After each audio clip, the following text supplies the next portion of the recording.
रहमतुल्लाहि व बरकातुहू।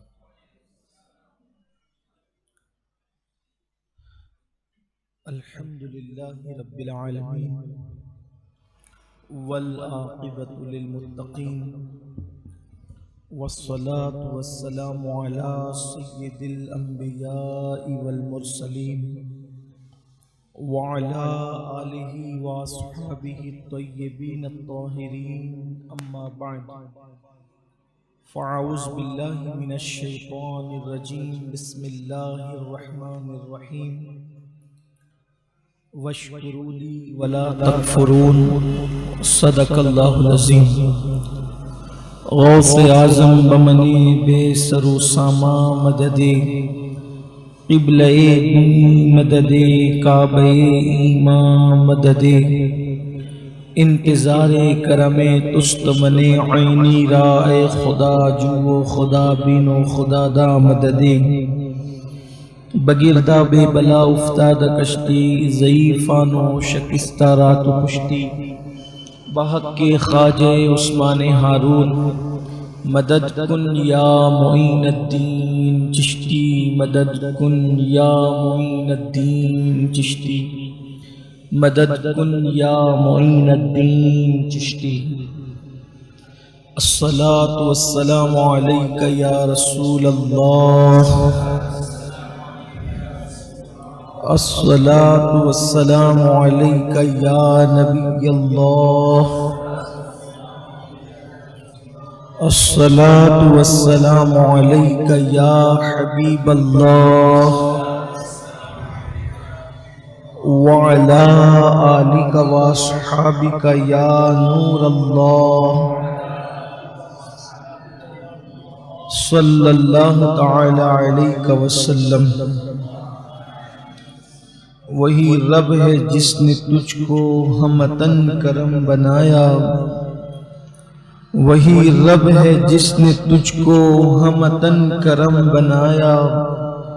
हमें भीख मांगने को तेरा आस्ता बताया, तुझे हम्द है खुदाया, तुझे हम्द है खुदाया। वो कुंवारी पाक मरियम वो नफ़ख्त फीही का दम है अजब निशान आज़म, मगर आमिना का जाया वही सबसे अफजल आया, तुझे हम्द है खुदाया। यही बोले सिदरा वाले चमने जहां के थाले, सभी मैंने छान डाले तेरे पाए का न पाया। तुझे यक ने यक बनाया, तुझे हम्द है खुदाया, तुझे हम्द है खुदाया।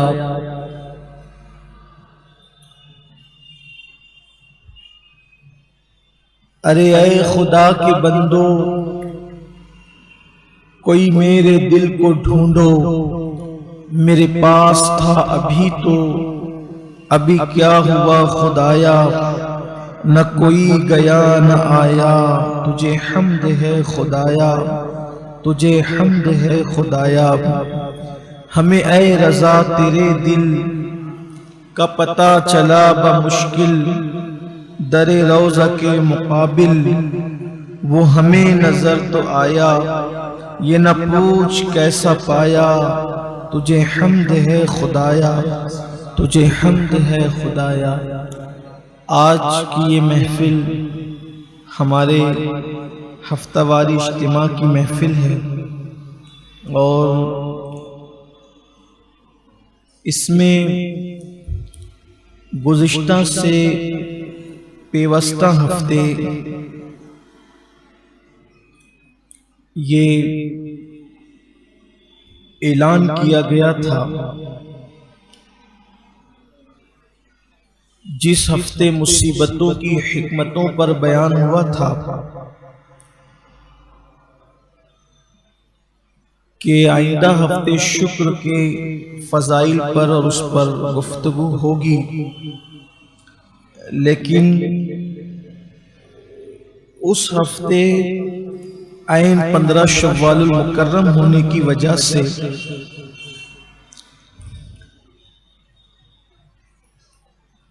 जंगे ओहद और शोदाए ओहद की कुर्बानियों के हवाले से कुछ बातें पेश की गई और आज उस उन्वान पर हम गुफ्तगू करने के लिए हाजिर हैं। शुक्र की बरकतें क्या है, शुक्र की फजीलत क्या है। देखिए, शुक्र जब इंसान को अल्लाह तबारक व तआला कोई नेमत दे तो अल्लाह का एहसान मानकर बंदा उस नेमत को अल्लाह की तरफ से मिन जानिबिल्लाह तसव्वुर करते हुए उसका शुक्र अदा करे कि तूने दिया। असल बात तो ये है कि हम अल्लाह की तरफ से किसी भी नेमत के मुस्तहिक नहीं है, हकदार नहीं है, इस एतबार से कि माज़ अल्लाह ये अल्लाह पर लाजिम हो कि वो हमें कोई नेमत दे। उसने जो भी नेमत दी है वो महज अपने फजल व करम से अता की है और उसका सिला भी अल्लाह ने हमसे कुछ नहीं मांगा। और अल्लाह तबारक व तआला की किसी भी नेमत, कोई एक नेमत को ले ले, उस एक नेमत को अगर हम शुमार करना चाहें, एक नेमत शुमार करना चाहें तो हम उसको शुमार नहीं कर सकते। आप सोचेंगे एक नेमत को कैसे शुमार नहीं कर सकते? उसकी वजह यह है कि एक नेमत के अंदर इतनी नेमतें पोशीदा है कि आप उसको गिनते गिनते थक जाएंगे लेकिन आप उसको शुमार नहीं कर सकेंगे। एक आसान सी मिसाल, हम में से बहुत सारे अहबाब वो हैं जो खाना खा चुके अभी रात का, कुछ ऐसे हैं जो खाना खाने वाले हैं, कुछ खा चुके, कुछ लोगों को खाना है। एक लुकमा उठाइए। लुकमा किसे कहते हैं? रोटी, सब्जी हो, दाल हो या सालन हो। आपने उस रोटी को सालन में भिगोया और वो बन गया एक लुकमा, और वो लुकमा है हमारी उंगलियों के दरमियान। अब ये एक लुकमा जो हमारे हाथ में आया है, अभी मुंह में नहीं गया, इसके साथ कितनी नेमतें शामिल है और चिमटी हुई है उसका अंदाजा करें। आइए, कोई मुफक्किर और मुदब्बिर होगा वो तो बिल्कुल बाल की खाल निकालेगा, लेकिन हम एक तालिब इल्म होने की हैसियत से सरसरी तौर पर उसका जायजा लेते हैं कि इस एक लुकमे में कितनी नेमतें पोशीदा है।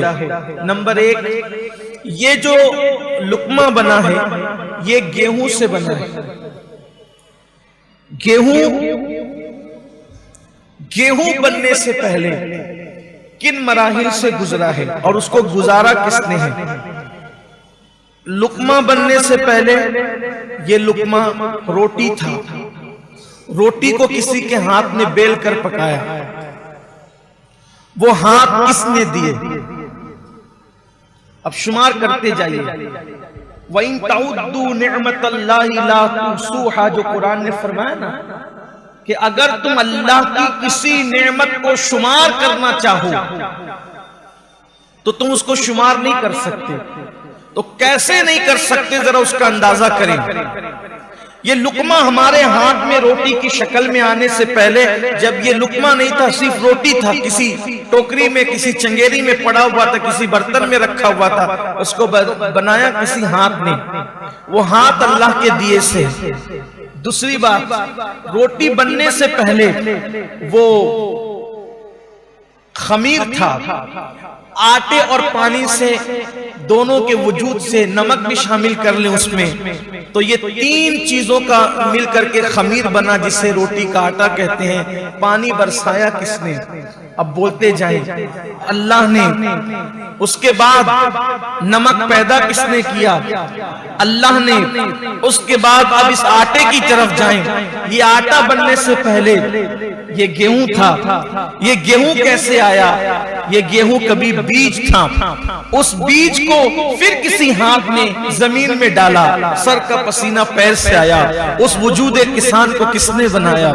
अल्लाह ने उसको काम से किसने लगाया, अल्लाह ने उसके दिल में बात किसने डाली, अल्लाह ने उसके बाद जो आगे आगे बैल चल रहे थे उसे पैदा किसने किया, अल्लाह ने जब वो बीज पैदा करने वाली जात किसकी है, अल्लाह की है। फिर वो बीज जमीन में गया, अगर अल्लाह सारे बीजों को सड़ा देता तो क्या ये बीज कभी गेहूं बन सकता था, कभी नहीं बन सकता था। फिर वो जमीन के अंदर चला गया, उसको पानी देने की तौफीक अल्लाह ने जिन हाथों को दी वो हाथ किसने बनाए, अल्लाह ने। जो पानी पहुंचा वो पैदा किसने किया, अल्लाह ने। उसके बाद फिर अल्लाह अकबर, ये तो जाहिरी असबाब थे, लेकिन फिर जमीन चीरने की ताकत उस नन्हे से वजूद को किसने दी, अल्लाह ने। उसके बाद जब उसने आंखें खोली सुबह के वक्त तो शबनम ने जो है वो उसके वजूद पर अपने वजूद को निसार कर दिया। ये निजाम किसने पैदा किया, अल्लाह ने। उसके बाद शबनम के उन शबनमी कतरे जो रात के वक्त शबे नम शबनम उसके वजूद को नम करती रही, तो गोया के अपनी किरणों के तौलिए से उसका चेहरा किसने साफ किया और उन किरणों को किसने पैदा किया, अल्लाह ने।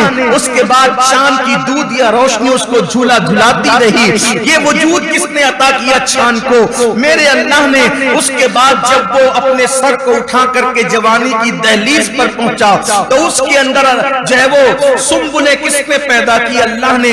और एक बीज से कई दाने पैदा हुए और जब वो दाने पक गए उसको पकाया किसने, अल्लाह ने। उसमें बारिश का वजूद है, उसमें आसमान का वजूद है, उसमें जमीन की मुशक्कतें हैं, जमीन की मेहनतें हैं। इस तरीके से कोया के पूरा निजाम लगा हुआ है। कभी शबनम खिदमत कर रही है, कभी सूरज खिदमत कर रहा है, कभी चांद खिदमत कर रहा है, कभी सितारे खिदमत कर रहे हैं, कभी आसमान खिदमत कर रहा है, कभी जमीन खिदमत कर रही है। तब कहीं जाकर के गेहूं पैदा होता है और उसके बाद जब गेहूं पैदा हुआ अगर उसको घुन खा लेते तो बताओ हमारे पास आ सकता था, नहीं आ सकता था।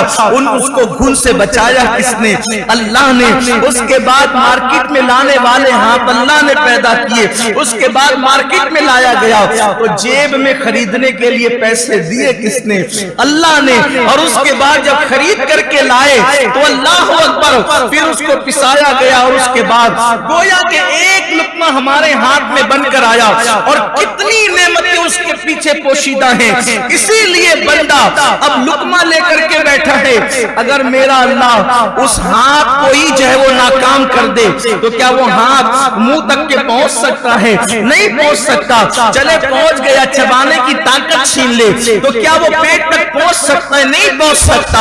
हाथ को ताकत दी मुंह तक पहुंचाए, मुंह में दांत पैदा किए ताकि वो चबाए, जबान के अंदर ताकत पैदा की वो लज्जत महसूस करे और उसके बाद चबा चबा कर जब हलक के नीचे गुजार दे और जब हलक के नीचे लुकमा चला जाए इंसान का इख्तियार खत्म हो जाए। अगर वो खाना अल्लाह हजम न होने दे तो बताओ पेट में कितनी तकलीफ होगी, कितनी मुशक्कतें होगी। लेकिन अल्लाह ने ऐसे लुआब पैदा किए जिससे वो खाना हजम होता है। अल्लाह अकबर। फिर पेट में जाता है, पेट में जाने के बाद आंतों में जाकर के कभी वो काम का होता है, कभी नाकाम होता है। काम की चीज पेट में रह जाती है और जो नाकाम होती है नाकाम की नहीं होती, फुजले की शक्ल में उसको बाहर कर दिया जाता है।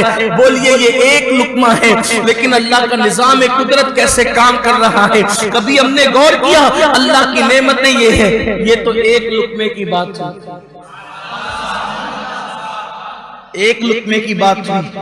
अब बताएं, कपड़े हैं, जिस्म है, बाल है, खाल है, नाक है, जबान है, आंख है, पैर है, माँ बाप है, बीवी है, बच्चे हैं, जमीन है, कारोबार है, जायदाद है, माल है, दौलत है, कुव्वत है, जो वो इज्जत है, वकार है, इल्म है, तकवा है, परहेजगारी है, इबादत की तौफीक है। सारी नेमतें हैं और इससे बढ़कर दामने मुस्तफा हाथ में।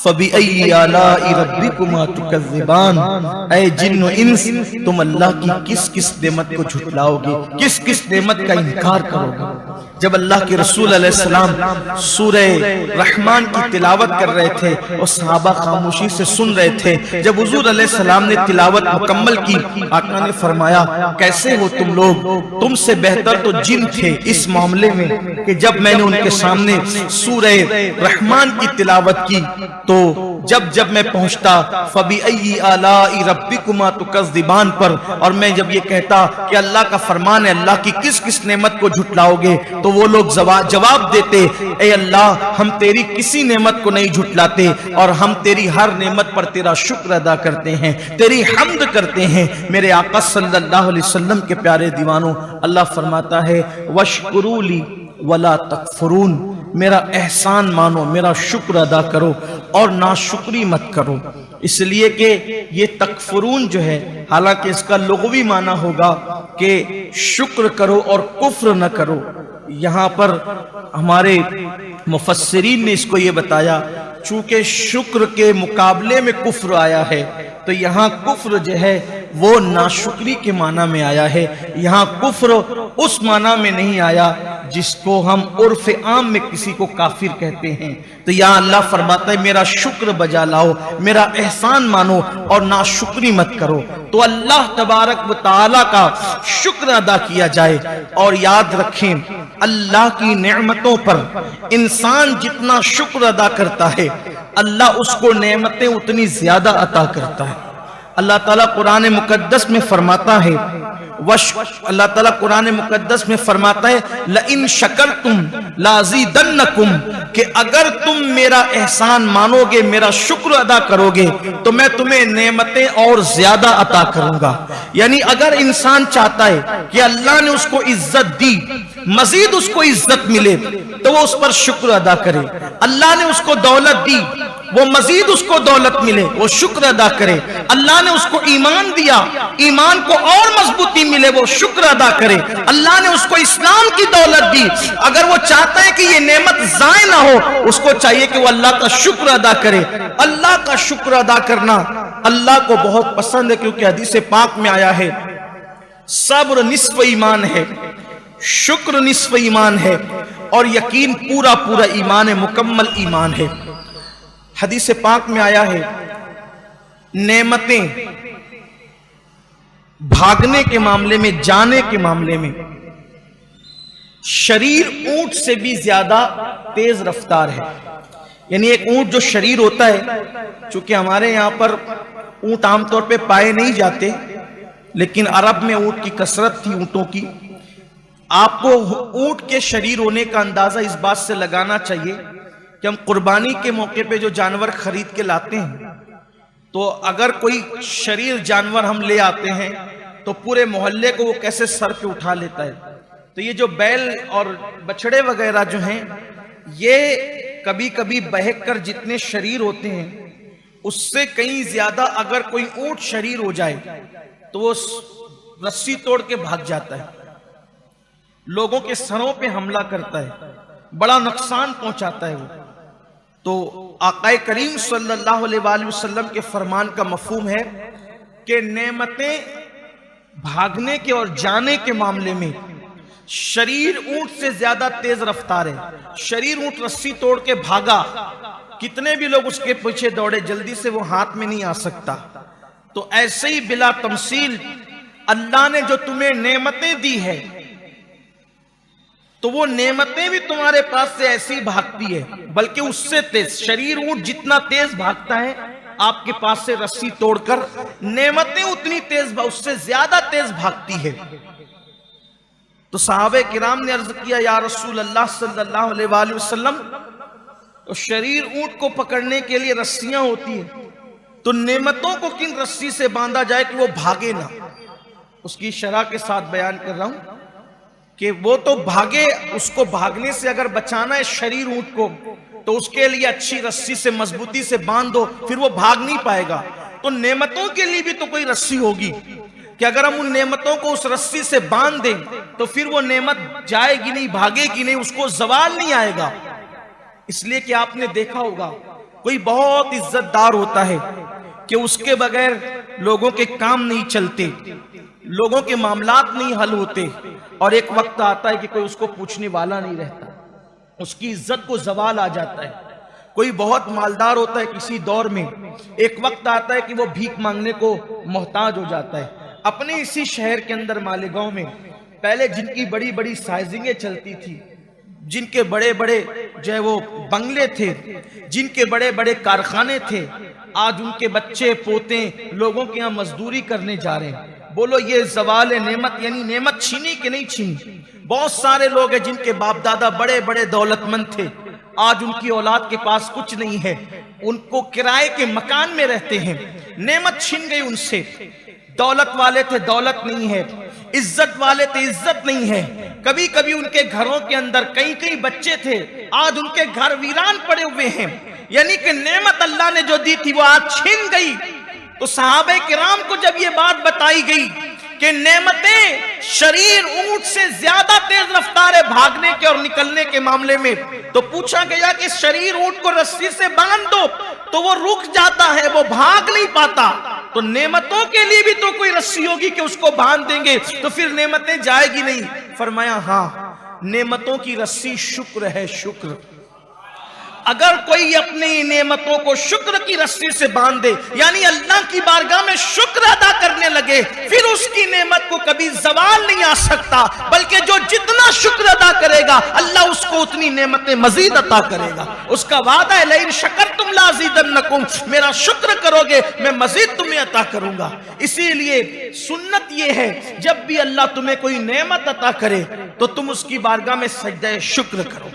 जो नेमत मिले अल्लाह की बारगाह में झुक जाओ, सजदा शुक्र अदा करो। और कामिल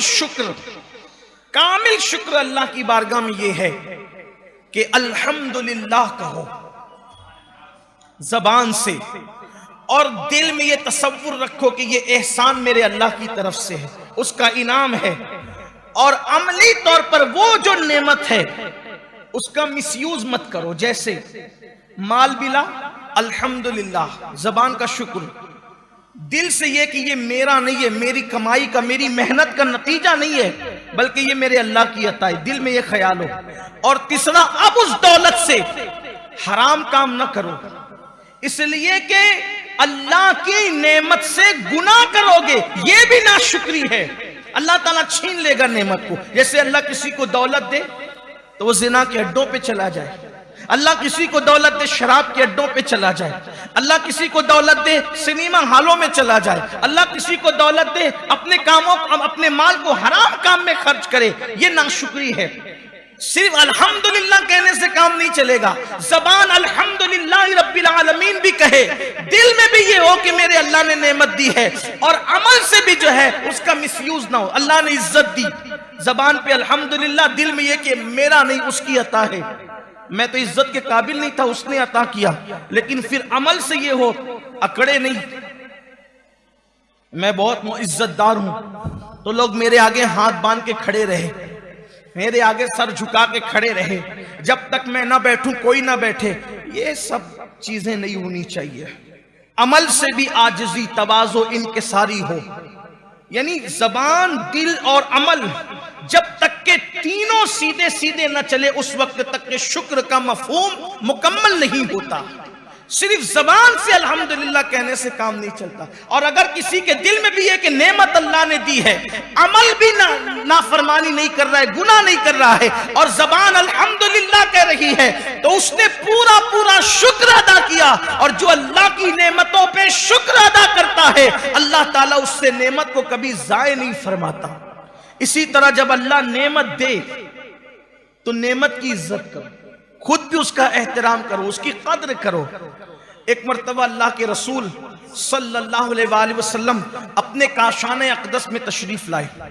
काशाने नबूवत में अल्लाह के रसूल अलैहि सलाम तशरीफ लाए तो देखा कि हुजरे आयशा के अंदर एक रोटी का टुकड़ा जमीन पे गिरा हुआ है, रोटी का टुकड़ा जमीन पे गिरा हुआ है। अल्लाह के रसूल सल्लल्लाहु अलैहि वसल्लम ने रोटी को उठाई और उसको साफ किया, और साफ करके अल्लाह के रसूल अलैहि सलाम ने खा लिया, और उम्मुल मोमिनीन से फरमाया, आयशा ये रोटी अल्लाह की बहुत बड़ी नेमत है, इसकी इज्जत करो। एक मर्तबा ये रोटी अगर किसी से रूठ करके चली गई तो फिर दोबारा उसको अल्लाह ने वापस अता नहीं फरमाया। अल्लाह की नेमत की इज्जत करो। आज बहुत सारे मुसलमानों के मोहल्लों में आप जाकर के देखें, मुसलमानों की शादियों का जायजा लें, मुसलमानों की खाने पीने की महफिलों का जायजा लें, मुसलमानों की होटलों का जायजा लें।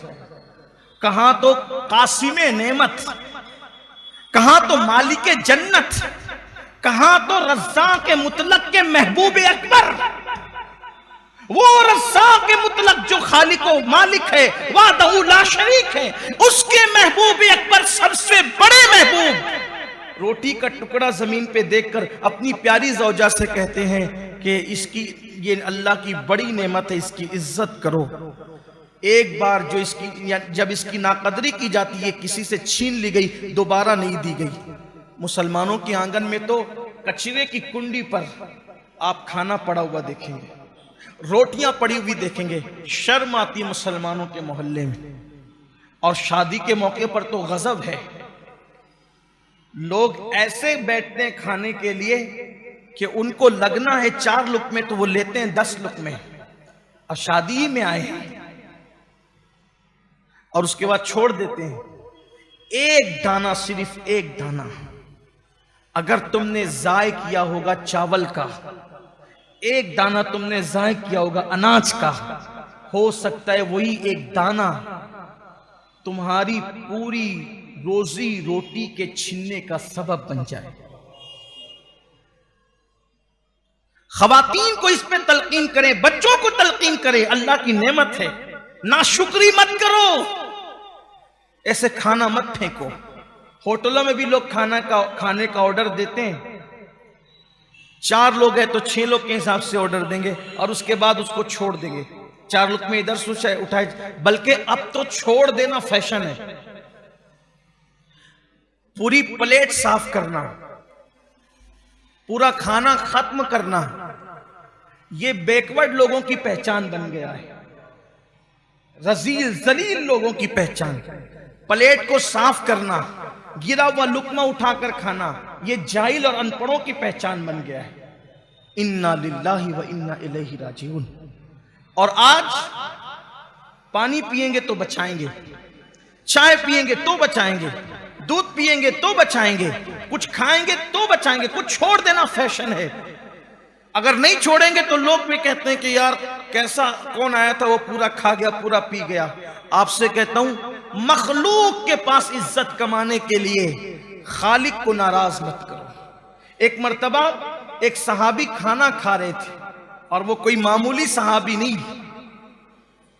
हजरत सैयदना अबू मूसा अशअरी रदी अल्लाह ताला अन्हु, और इत्तेफाक से अजमियों की महफिल थी, किसी दरबार में आपको भेजा गया था, अजमियों की महफिल थी, आपके हाथ से लुकमा गिर गया और दूसरे सहाबी ने कहा ये अजमी लोग हैं, यहां उठा करके लुकमा खाना ऐब समझा जाता है। तो हजरत अबू मूसा अशअरी ने फरमाया, इन जाहिलों के लिए, इन अजमियों के लिए मैं अपने अल्लाह को नाराज नहीं कर सकता। ये जो सोचेंगे सोचेंगे, लेकिन मैं हुजूर की सुन्नत को तर्क नहीं कर सकता। उन्होंने लुकमा उठाया, उसको साफ किया और साफ करके खा लिया।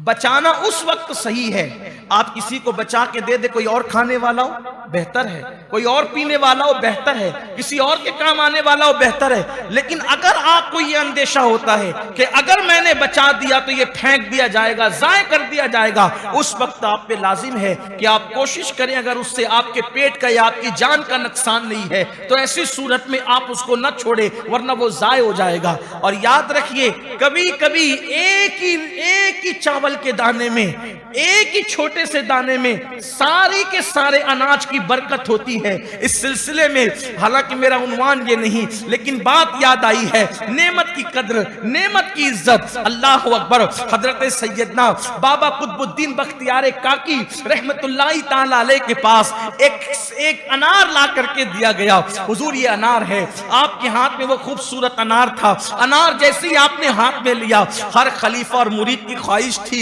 हजरत के हाथ में ये अनार आया है, काश कि हजरत मुझे अता फरमा दे। अपने हाथों से हजरत ने अपने एक मुरीद को दिया, वो खलीफा भी थे, उनको दिया। उन्होंने अनार लेकर के खाया और खाने में उनसे ये बेहतियाती हो गई कि एक दाना जमीन पे गिर गया। उनके पास तो पूरा के पूरा अनार था। जिसके पास पूरा अनार हो उसके लिए एक दाने की अहमियत क्या हो सकती थी। एक दाना गिरा, तवज्जो न हुई, तसाहुली हो गई, गफलत हो गई। वो एक दाना जमीन पे गिरा था। वो मुरीद साहब खाते जा रहे थे अनार।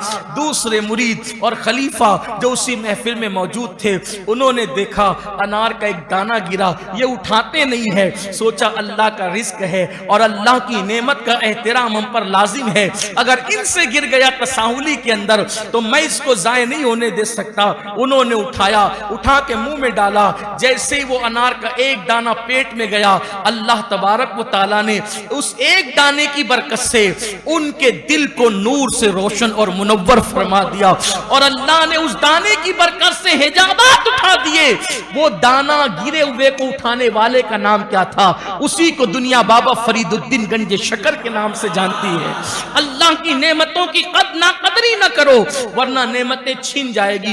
इज्जत की नाकदरी करोगे छीन जाएगी। रोटी की नाकदरी करोगे छीन जाएगी। पानी की नाकदरी करोगे छीन जाएगी। अरे पानी तो हमारे यहाँ पंप से निकलता है, कुएं से निकलता है, बरसता है, जमीन से निकलता है। अल्लाह अकबर। पानी की नाकदरी मत करना, ये सब अल्लाह की नेमतें हैं। अल्लाह की नेमतों की कद्र करो। सिर्फ जबान से अल्हम्दुलिल्लाह ना कहो, सिर्फ दिल और अमल भी उसका एहतराम करे, उसकी ताजीम करे। और आपसे कहता हूं कि घर में खाना उतना ही लो, उतना ही घर में हो या शादी में हो या होटल में, जितना आप खा सके उसको ज़ाय मत करो। आज बहुत सारे मुसलमान रोटी रोजी को तरस रहे हैं। शायद उनका तरसना नेमत की नाकदरी की बुनियाद पर हो सकता है। आइए इसी तरीके से सेहत भी अल्लाह की बहुत बड़ी नेमत है। उसका शुक्र ये है कि अपने वजूद से अल्लाह तबारक व ताला की इबादत की जाए। और हुजूर अलैहिस्सलाम फरमाते हैं कि जिसको अल्लाह ने 4 चीजें दे दी, अल्लाह तबारक व ताला ने जिसको 4 चीजें दे दी, गोया अल्लाह तबारक व ताला ने उसको दुनिया की बहुत बड़ी नेमत और खैर कसीर अता फरमा दी। 4 चीजें जिसको मिल जाए अल्लाह ने उसको खैर कसीर, दुनिया की अजीम नेमत से नवाज दिया। नंबर 1, शुक्र करने वाली जबान। शुक्र करने वाली जबान, मुसीबत में सब्र करने का हौसला।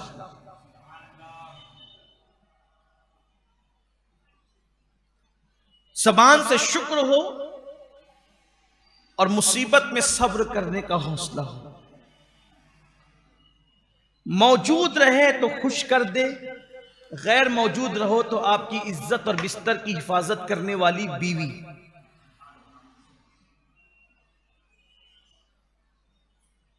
मौजूद रहो, जब मौजूद रहो तो खुश करे, और अगर मौजूद ना रहो तो वो तुम्हारे बिस्तर की हिफाजत करे। तो अल्लाह के हबीब सल्लल्लाहु अलैहि वसल्लम फरमाते हैं, शुक्र करने वाली जबान, सब्र करने वाला हौसला, खुश करने वाली और इज्जत को तहफ्फुज देने वाली बीवी, और अल्लाह अगर बीमारियों के अंदर मुब्तला कर दे तो बदन उसको बर्दाश्त करने की अपने अंदर ताकत रखे। ये नेमतें अल्लाह तबारक व ताला जिसको दे दे, गोया अल्लाह तबारक व ताला ने उसको खैर कसीर अता फरमाया। अल्लाह ने उसको दुनिया की सारी भलाइयां अता फरमा दी।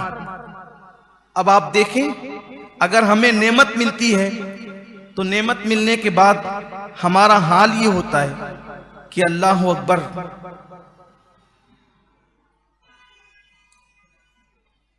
नेमतों के अंदर अल्लाह ही को भूल जाते। बेटा पैदा होगा तो पहले मिठाई तकसीम होगी, सजदा शुक्र करना ही भूल जाएंगे। शादी की तकरीब होगी तो ढोल ताशे बाजों में मसरूफ हो जाएंगे, जिसने खुशियां दी उसी को भूल जाएंगे। नेमत मिले तो शुक्र करो, और जो शुक्र करेगा, और याद रखिए एक खास बात, बहुत खास बात, पूरी तकरीर याद रहे ना याद रहे, कोई कितना भी बड़ा नेक हो जाए, कितना भी बड़ा कोई नेक हो जाए, कितना भी परहेजगार हो जाए, कोई गारंटी नहीं है कि अल्लाह ने जो नेमत दी है अल्लाह न छीने। अल्लाह ने जो गारंटी दी है अल्लाह उसको न छीने, इसकी कोई गारंटी नहीं, बल्कि इस हर वक्त तलवार लटक रही है कि जो नेमत है वो छीन सकती है। कुरान कहता है इन्नल्लाह ला युगय्यिरु मा बिकौमिन हत्ता युगय्यिरु मा बिअनफुसिहिम, कि अल्लाह तबारक व तआला उस वक्त तक किसी कौम से नेमत नहीं छीनता जब तक कि वो कौम खुद ऐसे हालात पैदा न करे कि उससे नेमत छीनी जाए। जब तक कि हम खुद अपने आप को नहीं बदलते, अल्लाह हालात हमारे नहीं बदलता, नेमत नहीं छीनी जाती। अब अल्लाह ने जिब्रील अलैहिस्सलाम को, जिब्रील अमीन को, हजरत जिब्रील अमीन को अल्लाह ने फरिश्तों का सैयद और सरदार बनाया। मेरे आका सल्लल्लाहु अलैहि वसल्लम फरमाते हैं, जब भी मैं जिब्रील को देखता हूं, किसको? जिब्रील को, सैयदुल मलाइका को, वही लाने वाले को, रूहुल अमीन को, फरिश्तों के सरदार को, फरमाया जब भी मैं उसको देखता हूं तो देखता हूं कि वो मुल्तजम से चिमट कर, मुल्तजम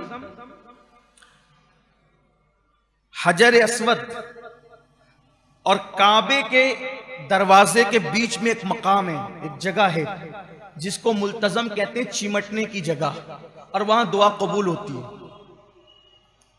ये तो दुआ पूरे हरम ही में कबूल होती है, लेकिन मेरे आका अलैहिस्सलाम ने फरमाया जब भी मैंने देखा जिब्रील को तो मुल्तजम से वो चिमट कर एक ही दुआ कर रहे होते हैं। मैंने जिब्रील को हमेशा एक दुआ करते देखा, या वाजिदू या माजिदू ला तुज़िल अन्नी निअमतन अनअमतहा अलैया, ए अल्लाह तूने जो नेमत मुझे दी है वो नेमत तुम मुझसे मत छीन। जिब्रील अलैहिस्सलाम भी ये दुआ कर रहे हैं, उन्हें ख्याल है तो इसका कि कोई ऐसा काम ना हो जाए जिससे अल्लाह मुझसे नेमत छीन ले। ज़वाल नेमत से हज़रत जिब्रील भी डरते हैं। इसलिए अच्छी तरह याद रखें कि अल्लाह तबारक व तआला ने जो नेमत दी है उससे कभी भी नाशुक्री ना करना। नाशुक्री करोगे नेमत छीन जाएगी। अल्लाह के रसूल अलैहिस्सलाम फरमाते हैं नेमत जो छीनी जाती है वो नाशुक्री की वजह से छीनी जाती है। हत्ता कि अगर लाइट बंद होकर के अचानक ओपन हो जाए तो फौरन कहो अल्हम्दुलिल्लाह, अल्लाह का शुक्र अदा करो। कोई गुमशुदा चीज मिले कहो अल्हम्दुलिल्लाह रब्बिल आलमीन। ये कामिल अल्फाज है अल्लाह का शुक्र अदा करने के, इससे बड़े अल्फाज है ही नहीं अल्लाह के शुक्र के लिए। जिसने अल्हम्दुलिल्लाह रब्बिल आलमीन कह दिया गोया उसने अल्लाह का हर एतबार से शुक्र अदा कर लिया। हजरत सैयदना इमाम जाफर सादिक फरमाते हैं कि मेरे चचा की ऊँटनी गुम हो गई थी। हजरत इमाम जाफर सादिक कहते हैं मेरे चचा की ऊँटनी गुम हो गई थी। मेरे चचा ने कहा, मन्नत मानी, ए अल्लाह अगर मेरी ऊँटनी मिल जाएगी तो मैं तेरा ऐसा शुक्र अदा करूंगा कि तू राजी हो जाएगा। अगर मेरी गुमशुदा ऊँटनी मिल गई तो मैं तेरा ऐसा शुक्र अदा करूंगा कि तू राजी हो जाएगा। और थोड़ी देर बाद उनकी ऊँटनी मिल गई। उन्होंने कहा हजरत आपकी ऊँटनी मिल गई। उन्होंने नकेल पकड़ी, उस पर बैठे कहा अल्हम्दुलिल्लाह रब्बिल आलमीन। तो लोगों ने कहा आपने तो कहा था कि ऐसा शुक्र अदा करेंगे कि अल्लाह राजी हो जाएगा। कहा यही तो वो शुक्र है जिससे अल्लाह राजी हो जाता है। हर नेमत पर अल्लाह का शुक्र अदा करें।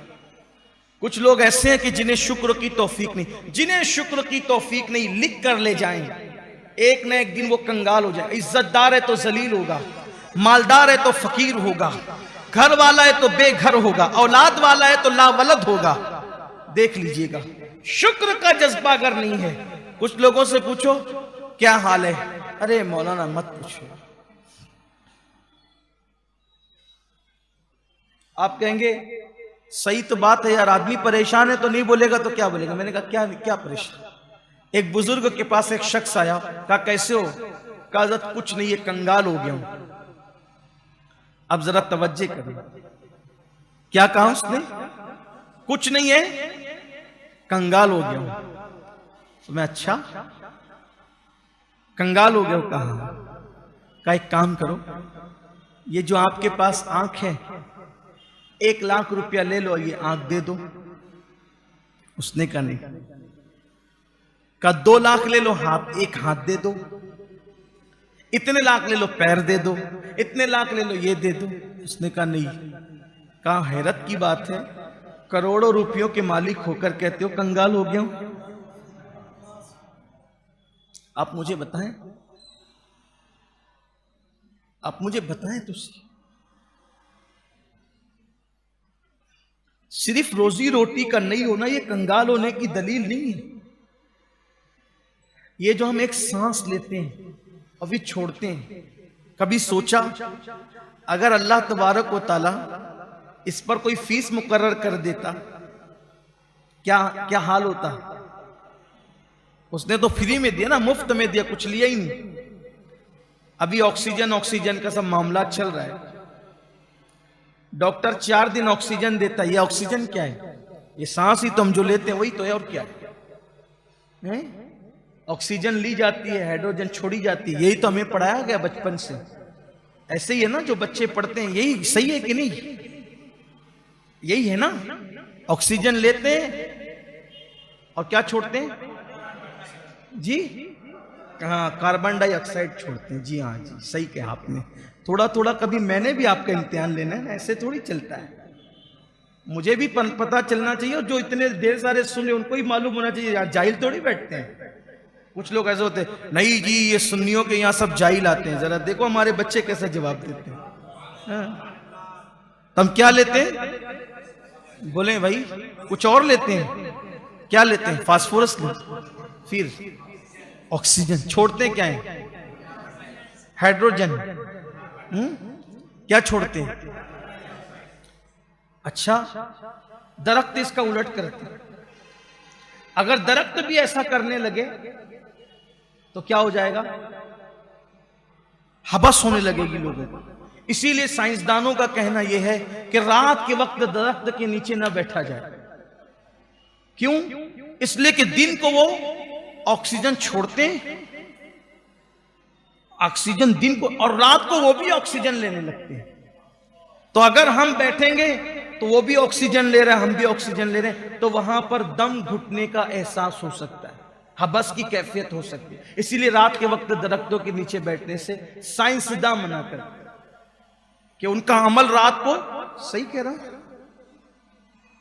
बोलो भाई, सही कह रहा हूं? थोड़ा बहुत हमने भी पढ़ा है, बहुत ज्यादा लेकिन पढ़ा है।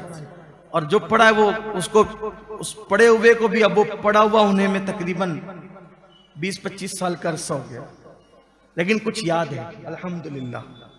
इसलिए कि नेमत, हुजूर अलैहिस्सलाम फरमाते हैं अल्लाह कोई नेमत दे तो उसका चर्चा भी किया करो, शुक्र अदा। ये भी एक शुक्र की कैफियत है कि नेमत हो तो उसका चर्चा हो। तो हम ऑक्सीजन लेते हैं और हम कार्बन डाइऑक्साइड छोड़ते हैं। लेकिन डॉक्टर के पास जब हम जाते हैं, 4 दिन के लिए वो ऑक्सीजन देता है, और जब वो बिल बना करके देता है, कितने कितने हजार होते हैं कि वो बिल देख करके आदमी का दिमाग बिल में घुस जाता है। कहां से देंगे ये हालत होती है।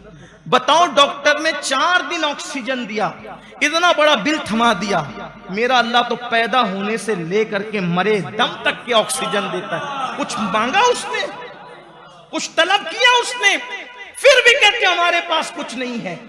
सारी नेमतें, ये आंख देखो, आंख, उसने आंखों की अगर पलकें ना बनाई होती तो इन आंखों का क्या हाल होता? जैसी धूल, गर्द, गुबार हमारी आंखों में जाना चाहते हैं, कुदरती तौर पर पलकें आपस में मिल जाती है, उसको बचा लेती है। और अगर बिल फर्ज पलकें न बचा सके तो फिर जो चीज आंख में जाती है, अल्लाह ने पानी जो है वो आंख में पैदा किया है, वो पानी बहा बहा करके उसको निकाल देता है। ये अल्लाह तबारक व तआला की सब नेमतें, उसका शुक्र अदा करो। और जो नेमत पे शुक्र अदा ना करे, अल्लाह उससे नेमतों को छीन लेगा। इसलिए नाशुक्री ना करो। अल्लाह फरमाता है वशकुरूली वला तकफुरून। तो अर्ज ये कर रहा था कि नेमत उससे जरूर छीनी जाएगी जो नाशुक्री करेगा। अपनी बात समेटते हुए अर्ज करूं, कुरान मुकद्दस में भी ये वाकया मौजूद है और हदीस पाक में भी ये वाकया मौजूद है, जिसको अपने अल्फाज के जामे में मैं पेश करना चाहता हूं। पूरा वाकया नहीं बताऊंगा, अपने मुराद के मुताबिक, उन्वान के मुताबिक से इशारा दूंगा। बनी इसराइल में एक शख्स था, उसका नाम था बलअम बाऊर। उसको बलअम इब्ने बाऊरा भी कहा गया है। इतना वो इल्म वाला, इतना तकवे वाला, इतना परहेज वाला, इतना मुत्तकी था कि हमारे बुजुर्गों ने अपनी किताबों में लिखा है कि अल्लाह तबारक व तआला ने उसको इस्म आज़म भी सिखाया था। इस्म आज़म उसको अता किया गया था। और इस्म आज़म जब उसको दिया गया, इस्म आज़म कहते हैं अल्लाह के उस इस्म पाक को जिसको पढ़कर दुआ की जाए तो दुआ फौरन कबूल होती है। इस्म आज़म ही पढ़ करके फरिश्ते जमीन पर आते हैं और आसमान से जमीन पर आते हैं और जमीन से आसमान पर जाते हैं। इस्म आज़म की बरकतें ये बयान की गई है कि इस्म आज़म पढ़ के मुर्दे को ठोकर लगा दो तो उसको जिंदगी मिल जाए। बड़ी बरकत है इस्म आज़म की। अल्लाह ने उसको बलअम को इस्म आज़म भी बताया था। वो जो दुआ करता था उसकी कोई दुआ रद्द नहीं होती थी। किसी को भी दुआ करवाना होता उसके पास आते, उससे दुआ करवाते। उसकी कौम अल्लाह से गाफिल हो गई, उसकी कौम बिगड़ गई, जराइम में गिरफ्तार हो गई। वो दौर अल्लाह के पैगंबर, अल्लाह के कलीम हजरत सैयदना मूसा अलैहिस्सलाम का दौर था। अल्लाह ने मूसा अलैहिस्सलाम से फरमाया कि मूसा जाओ और वो कौम बिगड़ गई है उस पर जा करके हमला करो और जिहाद करो और उस कौम को कैफरे किरदार तक पहुंचाओ। हजरत मूसा अलैहिस्सलाम ने ऐलान किया, 1 लाख से जायद का लश्कर तैयार हुआ, नौजवान बनी इसराइल के, और उस कौम पर हमला करने के लिए चले। जब मूसा अलैहिस्सलाम अपनी कौम के साथ उस कौम को सबक सिखाने के लिए जब उधर तशरीफ ले गए और आप एक जंगल में रुके हुए थे इंतजार में कि इनको नसीहत करें, ये नसीहत मान लें तो काम हो जाएगा, वरना इनके साथ फिर जिहाद किया जाएगा। ऐसे में बलअम की कौम उसके पास आई और आने के बाद कहने लगी, बलअम देखो तुम्हारी दुआ कभी रद्द नहीं होती, इसलिए तुम मूसा और उनकी कौम के लिए बद्दुआ करो कि उनकी कौम और मुआज़ल्लाह मूसा हलाक हो जाए। उसने कहा नहीं, अल्लाह के नबी के लिए और हक के लिए लड़ने वालों के लिए मैं बद्दुआ नहीं कर सकता। मना किया उसने।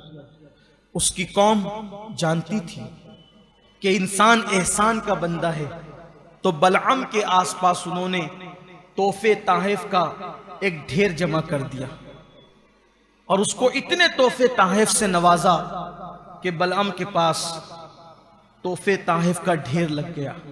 फिर कौम ने कहा, बलअम हमारी हलाकत करीब नजर आती है, तुम मूसा और उसकी कौम के लिए बद्दुआ करो। अब उसने इस्तिखारा किया, इस्तिखारे में मना आया, लेकिन चूंकि वो पैसे तोहफे ताहिफ कबूल कर चुका था तो वो बदबख्त अपनी सवारी पर बैठा और मूसा अलैहिस्सलाम और उनकी कौम के लिए बद्दुआ करने के लिए पैसों की लालच में आकर वो पहाड़ी की तरफ गया। रिवायतों में आता है कि जब वो अपनी सवारी पे बैठकर निकला तो जब वो उस पहाड़ी पे जा रहा था जहां खड़े रहकर उसने बद्दुआ करनी थी, तो उसकी सवारी बैठ जाती थी, आगे नहीं बढ़ती थी।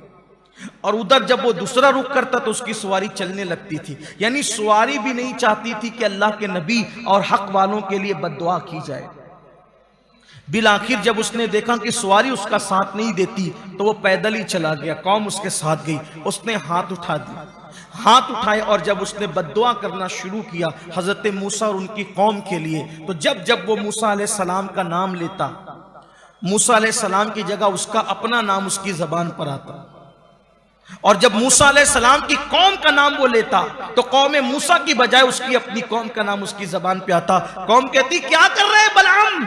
वो कहता है, मैं मजबूर हूं, जब मूसा का नाम लेना चाहता हूं बद्दुआ के लिए तो मेरा नाम जबान पे आता है, और उसकी कौम का नाम लेना चाहता हूं तो तुम्हारा नाम आता है। वो रोने लगा। कुरान ने बयान किया उसकी जबान उसके सीने पे लटक गई। इसमें आजम बुजुर्गों ने लिखा कि वो भूल गया। अल्लाह ने फरमाया कुत्ते की तरह उसको कुत्ते की मिसाल दी गई। अल्लाह ने फरमाया उसकी जबान कुत्ते की तरह लटक गई सीने पर। इसमें आजम भूल गया, जलील हो गया, दुनिया भी तबाह होगी, आखिरत भी बर्बाद होगी। दुनिया भी तबाह और आखिरत भी बर्बाद। यही हमारे उन्वान का हिस्सा है। अब ध्यान से सुनना, एक ऐसा बंदा जिसको अल्लाह ने इसमें आजम सिखाया हो, एक ऐसा बंदा जिसकी दुआ कभी रद्द नहीं होती हो, एक ऐसा बंदा जो मशहूर हो, बड़े बड़े लोग उसके पास दुआएं करवाने के लिए आते हो, आखिरकार उसको जवाल क्यों आया? कुरान में उसका किस्सा, उसका वाकया बयान किया गया कि कुत्ते की तरह उसकी जबान लटक गई। हदीस पाक में अल्लाह के रसूल ने बयान फरमाया कुत्ते की तरह उसकी जबान लटक गई, सब छीन गया उसका। कहां तो वो इज्जतें थी कि लोग उससे दुआएं करवाने आते थे, और कहां वो जिल्लत की जहन्नम का कुत्ता बन गया, जहन्नम का ईंधन बन गया। मुफस्सिरीन फरमाते हैं उससे जो इतना बड़ा मनसब देकर उसको जलील किया गया, उसके पीछे एक ही वजह थी, ये कि अल्लाह ने उसको जो नेमतें दी थी उन नेमतों का उसने कभी शुक्र अदा नहीं किया था।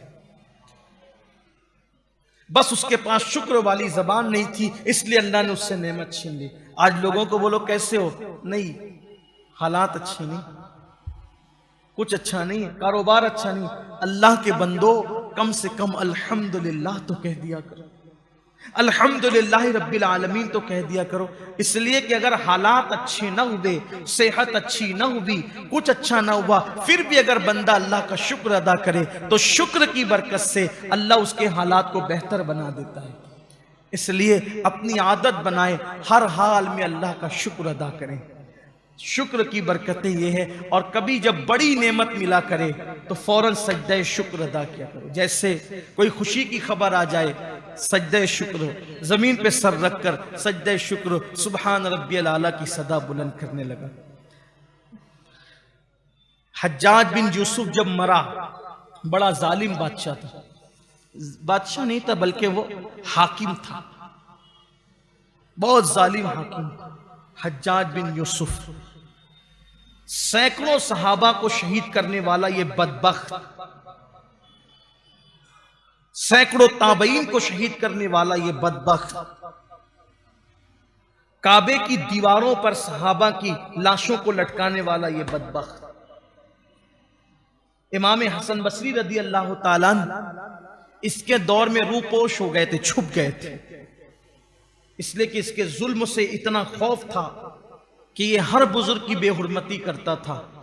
एक बार किसी ने आकर इत्तला दी हज्जाज मर गया, तो हजरत इमाम हसन बसरी ने फौरन सजदे शुक्र अदा किया, अल्लाह तूने कौम से बहुत बड़ी मुसीबत को टाल दी। यानी किसी की मौत पर भी इमाम हसन बसरी ने, जिससे दीन को खतरा था, उम्मत को खतरा था, उम्मत के नेक लोगों को खतरा था, सजदे शुक्र अदा किया। औलाद पैदा हो, मिठाई बाद में बांटो, पहले अल्लाह का शुक्र अदा करो। नेमत मिले पहले अल्लाह का शुक्र अदा करो, सेहत मिले अल्लाह का शुक्र अदा करो। और अल्लाह का शुक्र अदा करने का बेहतरीन तरीका है कि अल्हम्दुलिल्लाह रब्बिल आलमीन कहो। अल्लाह तबारक व तआला हम सबको शुक्र वाली ज़बान अता फरमाए, शुक्र की तौफीक अता फरमाए। अल्लाह ताला शुक्र की कैफियत में ज़िंदा रखें और शुक्र की कैफियत में अल्लाह मौत अता फरमाए। मग़फ़िरत का एक आसान सा अमल बता देता हूँ। हदीस पाक में आता है जब कोई बंदा नया लिबास पहनता है और नया लिबास पहनते वक्त कहता है अल्हम्दुलिल्लाहि रब्बिल आलमीन, बिस्मिल्लाहि वल्हम्दुलिल्लाह, क्या कहता है? अल्हम्दुलिल्लाहि रब्बिल आलमीन, बिस्मिल्लाहि वल्हम्दुलिल्लाह। और ये कह करके जब वो कपड़ा पहनता है, कपड़ा उसके गर्दन तक या घुटनों तक आने से पहले पहले अल्लाह उसके सारे गुनाहों की मग़फ़िरत फरमा देता, अल्लाह उसकी बख्शिश फरमा देता। ये शुक्र की बरकत है। लेकिन उसके आगे एक बात और भी है, वो जो नया कपड़ा उसने पहना ये दुआ पढ़कर, और पुराना कपड़ा वो किसी गरीब और मिस्कीन को दे दे, तो उसकी फजीलत में ये आता है कि अल्लाह इस नए कपड़ा पहनने की वजह से उसकी मगफिरत फरमा देगा, बख्श देगा। और पुराना कपड़ा जो किसी मिस्कीन को दिया है, अल्लाह उसके बदले में उस बंदे को जन्नत का लिबास अता फरमाएगा। कितना खूबसूरत है। मौलाए कायनात सैयदना अली करमल्लाहु ताला वजहुल करीम बैतुल खला से निकलते थे तो अपने पेट पे हाथ रख के कहते थे अल्हम्दुलिल्लाह रब्बिल आलमीन। आप उसको मजाक में ना लीजिएगा। जो बैतुल खला से फारिग होने के बाद अल्हम्दुलिल्लाह अल्लाह का शुक्र अदा करते हैं, उनका हाजमा कभी खराब नहीं होता। क्यों? लइन शकरतुम लाज़ीदन्नकुम। और हुजूर अलैहिस्सलाम ने तवातुर के साथ बैतुल खला से निकलने के बाद अल्लाह का शुक्र अदा किया, इसलिए कि ये बड़ी मुसीबत है। अगर आदमी का पेट जाम हो जाए, उसको हाजत ना हो, तो बड़ी मुसीबत है, मुश्किल। हुजूर अलैहिस्सलाम जब जब बैतुल खला से निकलते थे, हुजूर की क्या दुआ पढ़ते थे? गुफरानका। गुफरानका के मतलब हमारी मगफिरत फरमा, बख्श दे। तो बख्शने वाला है, तो मगफिरत करने वाला है। अच्छा, अल्लाह को ये क्यों कहा जाता तू मगफिरत करने वाला है? जितनी देर इंसान बैतुल खला में बैठा है, उतनी देर गोया कि वो अल्लाह के जिक्र से गाफिल है बज़ाहिर। तो उम्मत को तालीम दी जा रही है कि उतनी देर अगर गफलत में गुजरे तो उसके लिए भी माफी मांगो, तो बख्शने वाला है, माफ कर दें। और फिर गुफरान का आ गई हम अल्हम्दुलिल्लाहिल्लज़ी अज़हबा अन्निल अज़ा व आफ़ानी। अल्लाह का शुक्र अदा किया कि तूने ये मुसीबत, ये मुश्किल हमसे दूर फरमाई। तो यहां भी शुक्र है। सोचो, जब गंदगी निकलने पर, गलाजत निकलने पे शुक्र कि बड़ी मुसीबत से तूने निजात दी, जब निकलने पर शुक्र अदा किया जा रहा है, हम तो खाते वक्त भी शुक्र भूल जाते हैं। बात मेरी मुकम्मल हो गई थी, लेकिन एक बात याद आई। ये आप सोचते होंगे कि ये मुंह में डालना और निकलना इतना अहम है। मैं कहता हूं बहुत है। मुंह में जाना गिज़ा का जितनी बड़ी नेमत है, फजलात का निकल जाना भी उससे कम नेमत नहीं है, वो भी बड़ी नेमत। इसीलिए दस्तरखान पे भी शुक्र है, अल्लाह का शुक्र अदा करो। और बैतुल खला के बाद भी शुक्र है कि निकल गई वो, वरना बड़ी मुसीबत है वो। उसके दिल से जाकर के पूछो, जिनके पेट की गंदगी नहीं निकल पाती, मर जाते हैं लोग, मौत भी हो जाती है। आप हमें उसका अंदाजा नहीं, लेकिन इससे आपको अंदाजा होगा। हारून रशीद बड़ा बादशाह गुजरा है, अब्बासी बादशाहों में से एक था, पढ़ा लिखा आदमी था। जब हारून रशीद हज को जाने लगा तो रास्ते में उसकी मुलाकात हजरत बहलुल दाना से। ये बहलुल दाना समझते हैं, एक मजजूब थे उस दौर के, बहुत बड़े मजजूब। और हजरत बहलुल दाना के मुतालिक जो हमारे बाज बुजुर्गों ने, सूफिया ने लिखा है, ये डायरेक्ट मुरीद थे हजरत ज़ैद इब्न अली के। ज़ैद इब्न अली कौन? इमाम ज़ैनुल आबिदीन के छोटे बेटे, इमाम बाकिर के भाई, हजरत सैयदना ज़ैद शहीद मजलूम, जो हमारे आका, हमारे महारेरा के जो सरकार लोग हैं, बुजुर्ग लोग हैं, उनके जद्द आला इमाम ज़ैद शहीद मजलूम, जिनकी औलाद में ख्वाजा बंदा नवाज गेसु दराज भी है। तो बहलुल दाना मुरीद है किसके? हज़रत ज़ैद शहीद के। बाज लोगों ने उनको इमाम जाफर सादिक का भी मुरीद कहा, लेकिन बहरहाल उसी खानदान के मुरीद है। जूतियां सीधी करते थे हज़रत बहलुल दाना इन बुजुर्गों की। हारून रशीद हज को जाते हुए बहलुल दाना नजर आ गए तो रुक गए। हारून रशीद ने कहा कि बहलुल, मुझे कुछ नसीहत कर दो, मुझे कुछ नसीहत कर दो। फरमाया, हारून, तुझे अपनी हुकूमत और सल्तनत पे बहुत नाज है, बहुत नाज है तुझे। तुझे पता है तेरी हुकूमत की कीमत क्या है, तेरी सल्तनत की कीमत क्या है? अब वो बहलूल दाना थे, मजजूब थे। हारून ने कहा कहो बाबा क्या है? फरमाया एक गिलास पानी। तेरी पूरी हुकूमत की कीमत कितनी है? एक गिलास। तो हंसने लगा। दीवाने की बात पर हारून हंसने लगा। बाबा एक गिलास पानी भी मेरी हुकूमत की कीमत? फरमाया हाँ।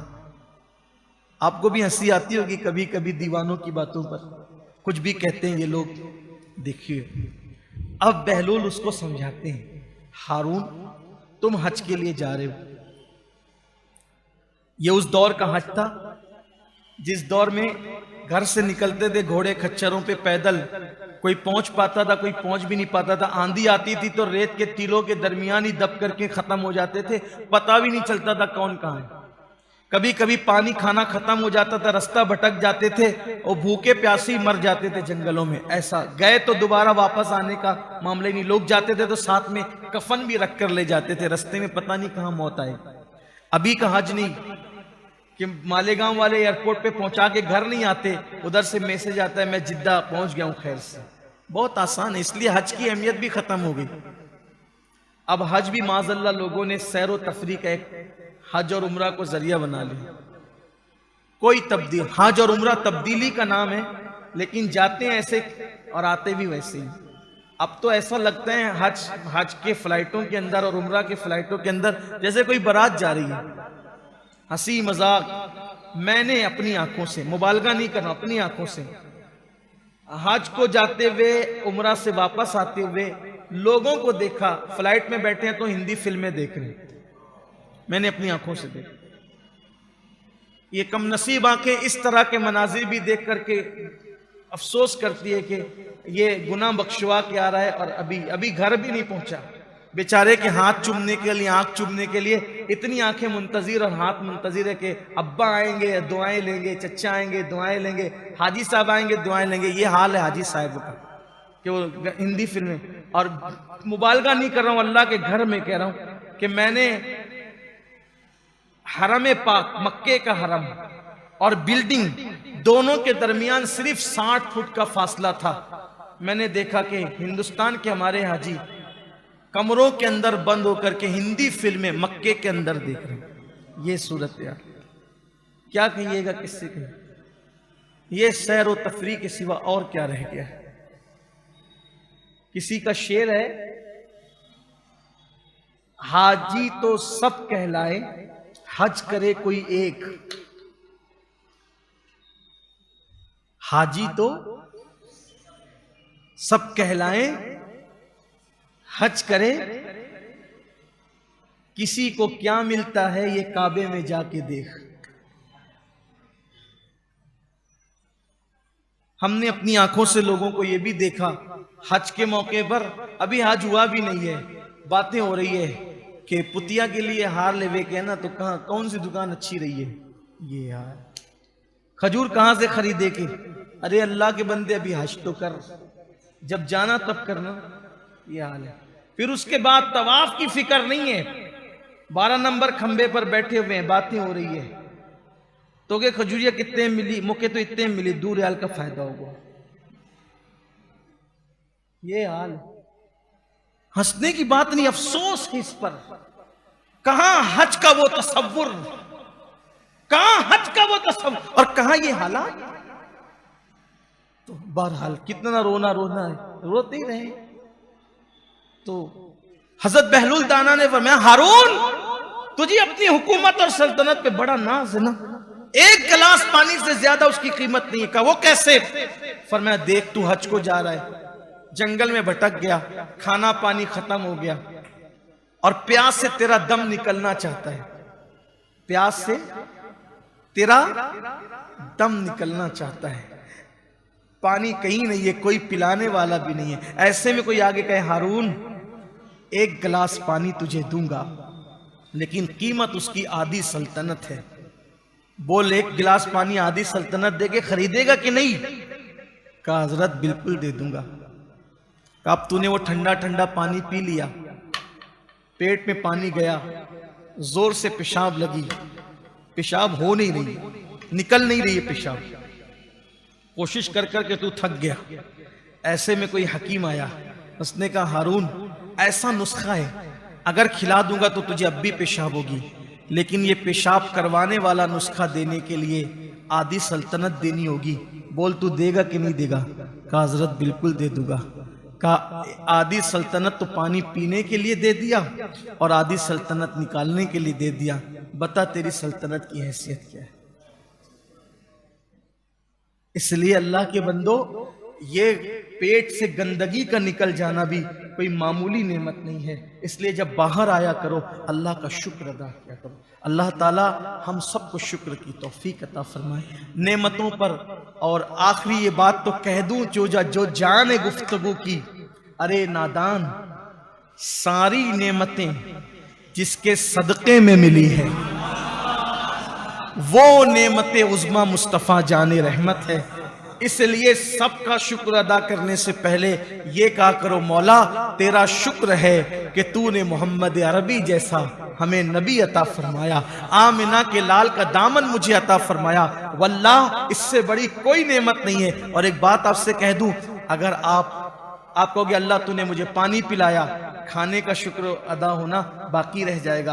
आप कहोगे अल्लाह तूने मुझे खाना खिलाया, तेरा शुक्र है, तो नींद का शुक्र अदा करना बाकी रह जाएगा। ठीक इसी तरीके से आपने कहा अल्लाह तूने मुझे बेटे दिया, तो बेटी का शुक्राना अदा करना बाकी रह जाएगा। अल्लाह तूने मुझे बेटियां दी, बीवी का शुक्र अदा करना, कि बीवी मिलने पे शुक्र अदा करना बाकी रह जाएगा। इस पे शुक्र अदा करोगे, अल्लाह तूने बीवी दी, माँ बाप मिलने पे शुक्र अदा करना बाकी रह जाएगा। कोई ऐसा जामे तरीका तो हो कि एक शुक्र अदा करे और सब शुक्र अदा हो जाए। तो मेरे इमाम ने हमें वो तरीका बता दिया कि यूं शुक्र अदा करो, वही रब है जिसने तुझको हमतन करम बनाया, हमें भीख मांगने को तेरा आस्था बताया, तुझे हम्द है खुदाया, तुझे हम्द है खुदाया। अल्लाह तेरा शुक्र है कि तूने मोहम्मद अरबी जैसी नेमत हमें अता फरमाई। अब अल्लाह का शुक्र इस तौर पे अदा कर दिया तो सारी नेमतें उनके सदक़े में मिली है, इसलिए अल्लाह ताला का हर नेमत के एतबार से शुक्र अदा हो जाएगा। अल्लाह ताला हम सबको इस नेमत उज़्मा की हवाले से शुक्र अदा करने की तौफीक अता फरमाए, ताकि दामन मुस्तफ़ा हमेशा हमारे हाथों में रहे। अस्सलामु अलैकुम व रहमतुल्लाहि व बरकातुहू।